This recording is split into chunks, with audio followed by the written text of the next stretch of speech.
Assalamualaikum warahmatullahi wabarakatuh. Apa kabar sobat-sobat semuanya? Semoga kita semua dalam keadaan sehat jasmani dan rohani, tidak kekurangan satu apapun. Amin ya rabbal alamin. Oke, mari kita lanjutkan saja ceritanya. Bab 1237 ditemukan. Angin malam menderu. Kawah itu masih mengeluarkan gas. Seorang lelaki berpakaian hitam duduk di depan kawah, terdiam dan menatap kosong ke arah tempat di bawah kawah. Dia tidak pernah bisa menemukan jawabannya. Bagaimana kekuatan supranatural bisa mengalahkan tubuh emas itu dengan mudahnya? Chu Chen berdiri di samping Jiang Kufeng. Ia khawatir saudara Feng akan kehilangan akal sehatnya dan melompat turun untuk mencari teratai jahat di pusat bumi. Setelah waktu yang lama, Jiang Kufeng menghela nafas. Seperti yang diharapkan, Achen masih menjadi cahaya penuntunnya dan mercusuar di jalan seorang pejuang. Meskipun ia mencapai alam tubuh emas lebih awal dari Achen, kekuatan Achen masih jauh lebih unggul darinya. Revolusi belum berhasil, kawan-kawan masih perlu bekerja keras. Jiang Kufeng mengetahuinya, lalu berdiri dan menatap Chu Chen. Di sampingnya, banteng ilahi 5 warna berbicara pada waktu yang tepat. Achen, apa yang menyebabkan letusan gunung berapi global? Chu Chen merenung sejenak dan berkata perlahan, karena kekuatan jahat akan segera datang ke bumi. Chu Chen memberitahu Jiang Kufeng tentang bencana alam, bencana buatan manusia, dan teratai jahat hati api. Jiang Kufeng berpikir keras. Baik bencana alam maupun bencana buatan manusia, itu bukanlah pilihan terbaik. Kalau begitu, hanya ada satu jalan tersisa. Dalam waktu 1 bulan, sebelum teratai jahat hati api matang, masuklah ke kedalaman hati api dan potong teratai jahat hati api. Saya punya ide. Banteng ilahi 5 warna terus bertindak sebagai juru bicara Jiang Kufeng dan berkata, bisakah kita biarkan dulu? Suara banteng ilahi 5 warna tiba-tiba berhenti, dan ia menatap Jiang Kufeng dengan penuh kebencian di matanya. Dia benar-benar membiarkannya mencoba memasuki kedalaman hati api terlebih dahulu. Itu akan langsung berubah menjadi sapi panggang. Banteng ilahi 5 warna tidak dapat mengatakan hal ini. Chu Chen melirik banteng dewa 5 warna dan langsung menebak apa maksud Jiang Kufeng. Qin Dahei tidak akan membiarkan siapapun memasuki kedalaman hati api begitu saja. Chu Chen menggelengkan kepalanya. Tidak peduli siapa di antara kita yang mencoba masuk, Qin Dahei pasti akan muncul untuk menghentikan kita pertama kali. Kombinasi murid-murid Kaisar Qin dan keturunan elang bermata guntur merupakan perpaduan yang sulit ditemukan lawannya di dunia. Kecuali Chu Chen dapat memasuki alam tubuh emas dalam waktu 1 bulan. Jiang Kufeng ragu-ragu sejenak, dan banteng ilahi 5 warna segera berkata, aku punya ide lain, yaitu membiarkan banteng ilahi 5 warna. Suara banteng ilahi 5 warna tiba-tiba berhenti lagi, dan mulut banteng itu berkedut hebat. Itu terlalu banyak, banteng dewa 5 warna ingin berbalik dan pergi. Jika kau tetap di sini, kau akan segera menjadi umpan meriam.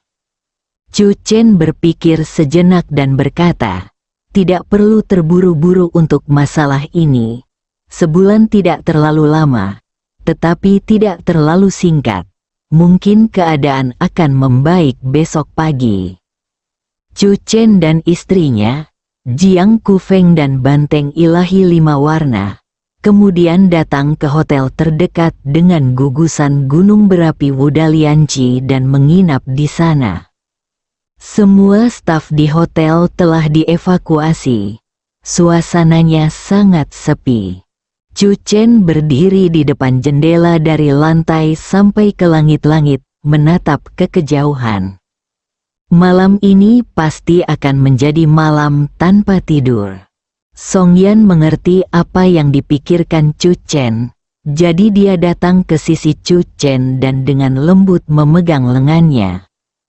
Target pertama saat ini adalah teratai jahat hati api. Chu Chen berkata, pada saat yang sama, biarkan Dewi kecil mempercepat dan menemukan monyet roh senior. Bencana alam dapat menjerumuskan seluruh umat manusia ke dalam malapetaka. Tetapi jika itu adalah bencana buatan manusia, mungkin ada secercah harapan. Jika memang sampai pada titik di mana ia harus membuat pilihan, Chu Chen akan memilih untuk membuka gerbang menuju wilayah Qin sendiri.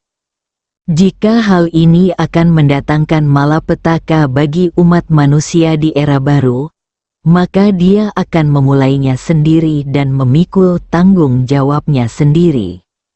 Suatu malam telah berlalu, topik letusan gunung berapi yang menunjukkan tanda-tanda letusan di seluruh dunia semakin menarik perhatian. Semakin banyak orang yang khawatir dan khawatir. Secara khusus, beberapa ahli menunjukkan bahwa pertanda letusan gunung berapi di seluruh dunia menjadi semakin parah.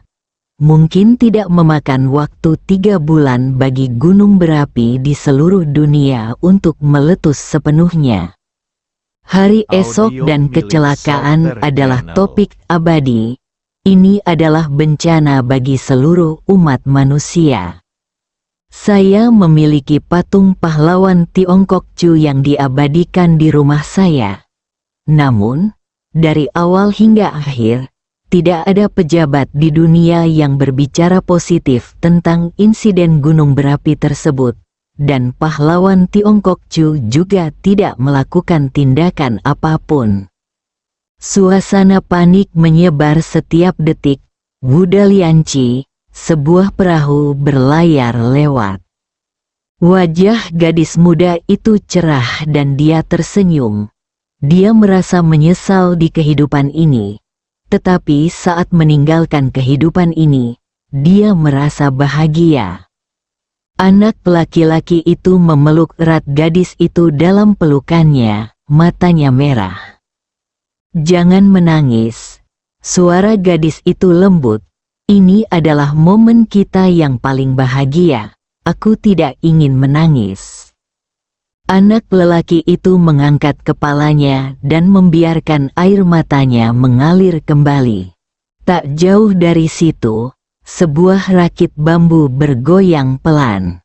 Di atas rakit bambu, lelaki itu berdiri tegak, menatap lelaki dan perempuan di depannya, dan tiba-tiba berkata sambil tersenyum, "Anak muda, suamiku dan aku agak haus setelah berarung jeram di sini. Aku ingin tahu apakah kita bisa meminta air minum." Anak laki-laki dan anak perempuan itu menoleh.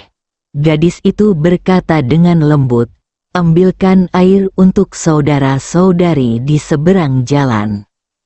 Anak laki-laki itu mengangguk. Rakit bambu dan perahu saling berbenturan pelan. Lalu anak laki-laki itu menyerahkan 2 botol air kepada pria dan wanita di atas rakit. "Terima kasih banyak." Pria itu mengambil air. "Kalau begitu, aku akan memberimu hadiah juga." Pria itu melangkah maju dan berkata, "Pacar saya pasti sakit. Saya tahu sedikit tentang pengobatan." Setelah berkata demikian, tanpa basa-basi lagi, beberapa jarum perak di tangannya pun jatuh ke titik akupuntur di tubuh anak laki-laki itu. Pada saat yang sama, kekuatan jasa yang kuat merasuk ke dalam tubuh gadis itu. Anak laki-laki di samping bereaksi dan terkejut. Dia hendak menghentikannya, tetapi dihentikan oleh wanita di sebelahnya. Jangan khawatir sayang, tidak akan terjadi apa-apa padamu.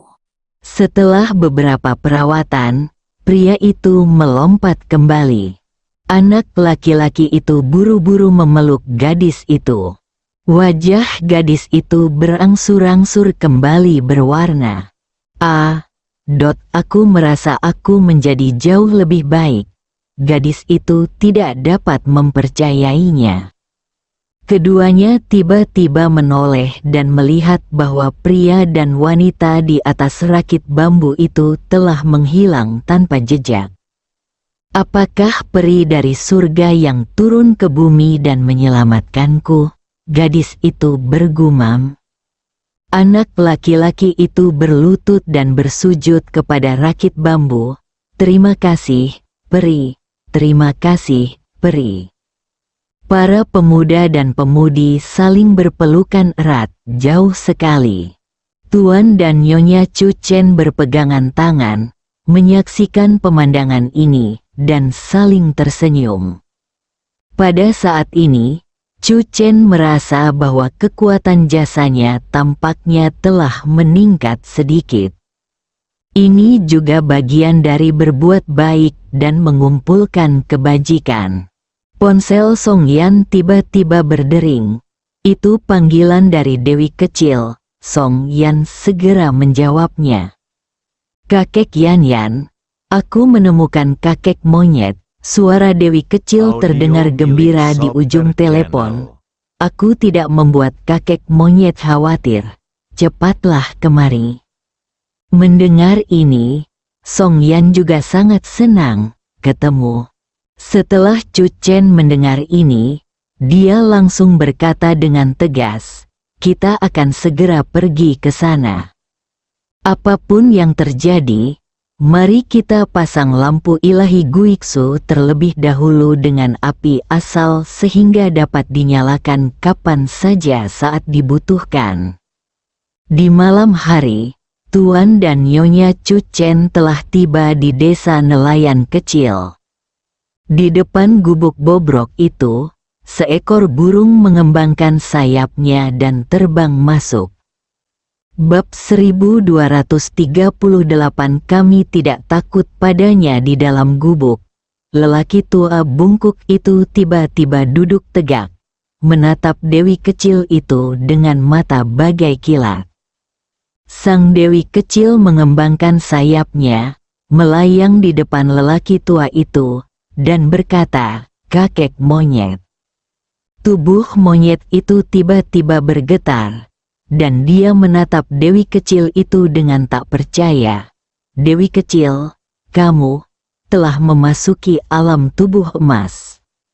Dewi kecil itu segera berubah wujud menjadi seorang gadis muda berpakaian merah. Lalu mengangguk dan tersenyum, kakek monyet, aku sekarang berada di alam tubuh emas.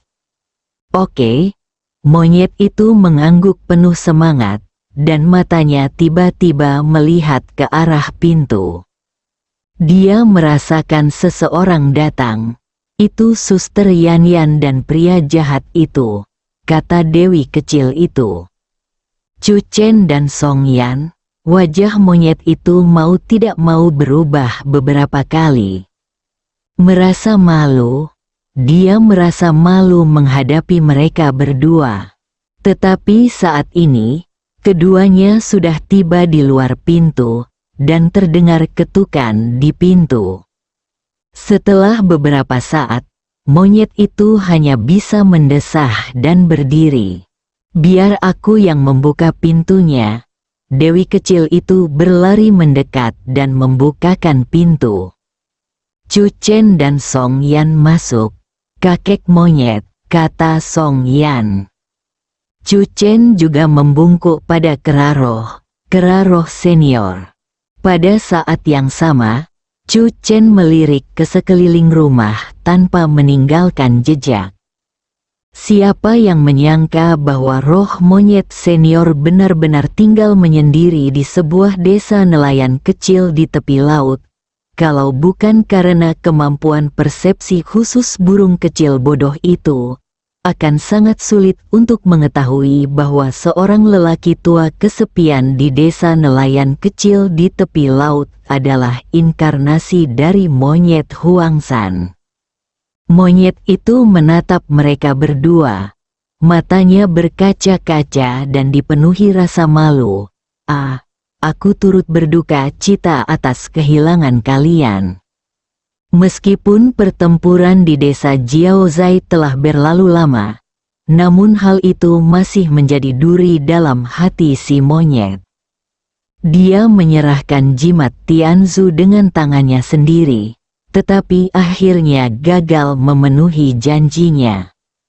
Setelah pertempuran, tersiar kabar bahwa Chu Chen telah memusnahkan 59 anggota alam tubuh emas dari organisasi duri darah dalam satu pertempuran.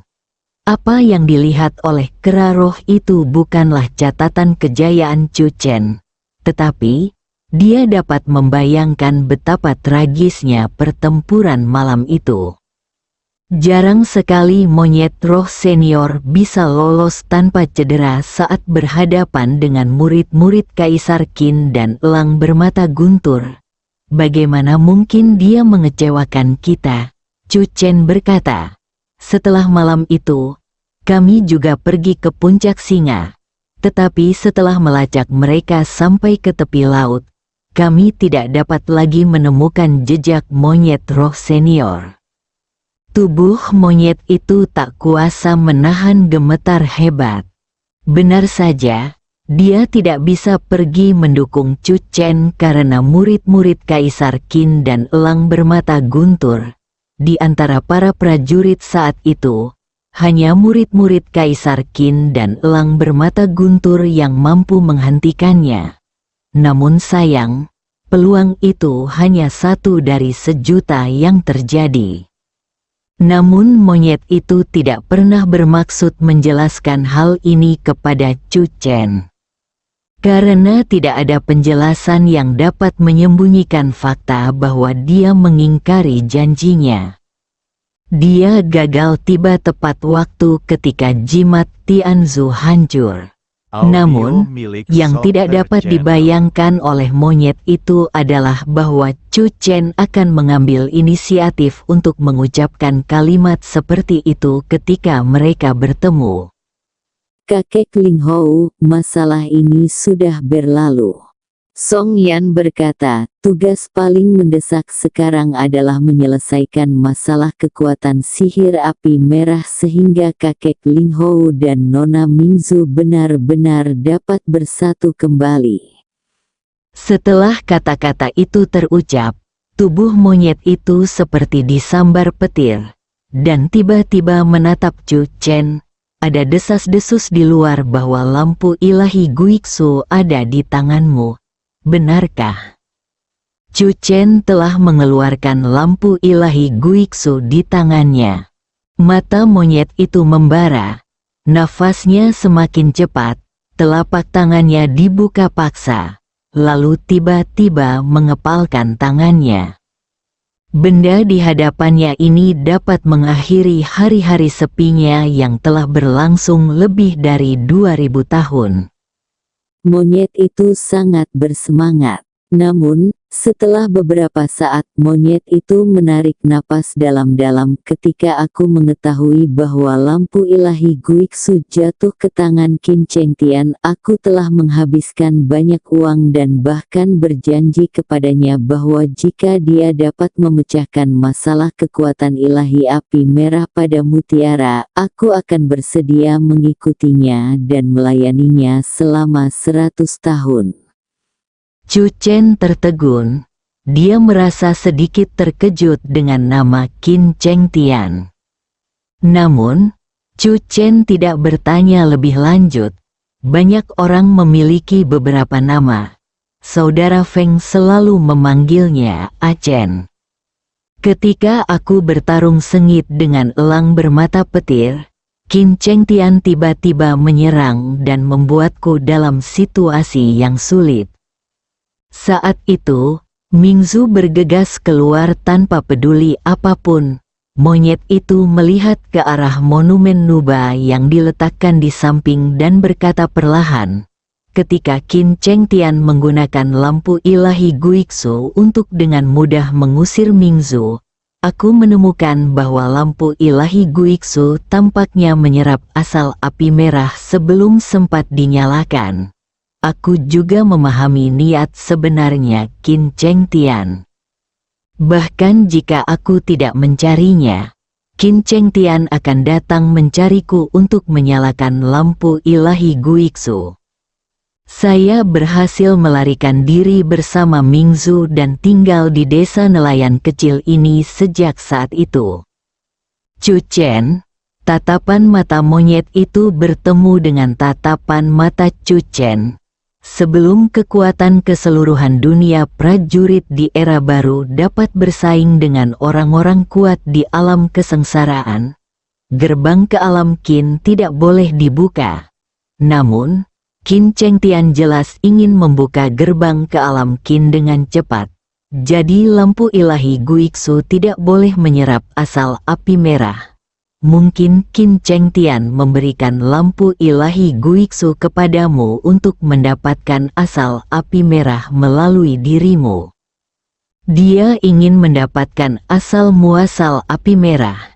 Dan aku juga ingin menggunakan lampu ilahi Guixu untuk membantu Nona Mingzu. Chu Chen berkata, "Jangan khawatir, sekarang lampu ilahi Guixu ada di tanganku. Bahkan jika kamu adalah murid Kaisar Qin, kamu harus mematuhi perjanjian dan menunggu selama setahun." Chu Chen memberitahu monyet roh itu tentang perjanjian 1 tahun antara dirinya dan Qin Chengtian. Ketika monyet itu mengetahui bahwa Qin Chengtian masih mengumpulkan tulang-tulang suci Raja Su, ekspresinya berubah. Suatu ide muncul dalam pikirannya tanpa terkendali. Begini saja, baik untuk membuka gerbang kerajaan Qin atau untuk membangkitkan kembali Raja Su, kita harus berhadapan langsung dengan Qin Dahei. Chu Chen berkata dengan suara yang dalam, "Mari kita kembali ke Susan terlebih dahulu, di bawah pohon pedang tersembunyi, dan memperkenalkan asal mula api merah ke dalam lampu ilahi Guixu. Kemudian, kita akan mengumpulkan kekuatan kita dan pergi ke kelompok gunung berapi Wudalianci untuk menemukan cara untuk memotong teratai jahat hati api. Kalau tidak, Qin Dahei tidak perlu melakukan apapun. Kita harus menyalakan lampu ilahi Guixu sendiri dan membuka gerbang alam Qin." Monyet itu terkejut, teratai jahat hati api telah muncul. Ya, kakek monyet. Di samping itu, Song Yan menceritakan berita yang baru saja diterimanya. Kami hanya bisa berusaha semampu kami. Kami tidak punya pilihan lain. Song Yan menatap monyet itu dengan serius. "Kakek monyet, kali ini, kami membutuhkan bantuanmu." Ekspresi si monyet menjadi lebih serius. Idenya selama ini adalah tidak melibatkan Chu Chen dan menghindari Qin Chengtian sebisa mungkin. Namun sekarang, tidak ada pilihan. Mereka harus bersatu dan melawan Qin Chengtian. Monyet itu mengambil prasasti Nuba dan berkata, "Waktu 1 bulan terlalu sempit. Ayo kita berangkat sekarang juga." Pada saat ini, si monyet tidak lagi memiliki kekhawatiran dalam hatinya. Mulai hari ini, apapun situasi yang dihadapinya, dia akan berusaha sekuat tenaga melindungi generasi muda di sekitarnya. Monyet roh itu membawa prasasti Envibo dan bergerak maju dengan cepat. Chu Chen dan Song Yan terbang dengan pedang mereka, dan Dewi kecil berdiri di bahu Song Yan. Beberapa jam kemudian, kelompok itu kembali ke Susan. Langsung menuju pohon pedang. Ketika si monyet melihat pohon yang tersembunyi pedang, hatinya tak kuasa menahan gemetar. Tidak banyak bicara, Liu Siwan mematikan siaran langsung dan berjalan cepat. Saudara Chen, apakah Anda sudah menemukan anggur kucing? Aku tidak punya anggur kucing. Tapi aku melihat seorang wanita berpakaian putih yang terlihat seperti anak kucing. Apakah kamu ingin menangkapnya dan membuatkan anggur untukmu? Kata Chu Chen. Liu Siwan tercengang. Setelah mendengar keseluruhan ceritanya, Liu Siwan tidak lagi mempedulikan Mao Erjiu dan berkata cepat, "Mari kita selesaikan masalah monumen Nuba terlebih dahulu tanpa menunda." Liu Siwan menarik Chu Chen ke samping. Ekspresinya agak serius. Saudara Chen, meniru perintah Kaisar Qin sebelumnya sudah sedikit menyinggung Kaisar Qin. Jika kita secara tidak sengaja membunuh murid-murid Kaisar Qin kali ini, bagaimana kita akan menjelaskannya kepada Kaisar Qin saat dia kembali? Mungkin tidak perlu menjelaskan sama sekali. Kaisar Qin akan menamparkan kita sampai mati. Liu Siwan menggigil tanpa sadar. Jika Qin Dahai bersedia menghentikan kita memotong teratai jahat hati api untuk menghidupkan kembali Raja Su, maka dia melakukan kejahatan yang keji. Ekspresi Chu Chen tenang. Kami adalah penegak hukum Tiongkok dan kami hanya melakukan pekerjaan kami. Jika Kaisar Qin ingin menyalahkan kami. Chu Chen berhenti sejenak dan menatap Liu Siwan. Jangan lupa, kamu adalah seorang jenius super yang akan hidup selama 100.000 tahun. Mungkin kamu akan lebih kuat dari Kaisar Qin di masa depan. Kami tidak takut padanya. Wajah Liu Siwan berubah hitam. Chu Chen tersenyum dan menepuk bahu Liu Siwan. Saya yakin Kaisar Qin Yu pasti orang yang berpikiran luas. Jika dia tahu muridnya melakukan hal seperti itu, dia mungkin akan membunuh Qin Dahai dengan tangannya sendiri. Jangan khawatir, saat Kaisar Qin kembali, dia mungkin akan mengucapkan terima kasih kepadamu. Bersambung.